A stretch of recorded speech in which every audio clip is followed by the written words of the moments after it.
প্রিয় দর্শকবৃন্দ আসসালামু আলাইকুম। তো আপনারা হয়তো সবাই জানেন যে রাসেল আইপিএ মালাস লিমিটেড কোম্পানি বেগুনের ডগা ফল ছিদ্রকারীর জন্য ইংল্যান্ড থেকে একটি বেগুনের তাবিজ আনছে, যেটার নাম লিওম্যাক্স।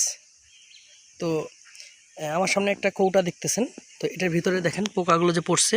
তো আমি এই কৌটাটা দেখানোর কারণটা কি জানেন? এইটা হলো দ্বিতীয় ধাপ বলতে কোনটা জানেন? আজকে 32তম দিন। 32তম দিন অলরেডি প্রথমবার পানি ফেলছে, দ্বিতীয়বার পানি ফেলে তৃতীয়বার এটা দিছে। তো গতকালকে পানি চেঞ্জ করছে, করার পরে তো দেখেন আপনারা, গতকালে পানি চেঞ্জ করার পরে পোকাটা একটু দেখাই আপনাদের। এই যে দেখেন খালি অবস্থা দেখেন।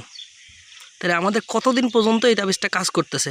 তো এটা আমি পরীক্ষামূলক দেখতেছি যে কতদিন পর্যন্ত পরে। হ্যাঁ, আমরা তো বলি 40 থেকে 45 দিন। তো দেখি অলরেডি তো 32-33 দিন হয়ে গেছে। ঠিক আছে।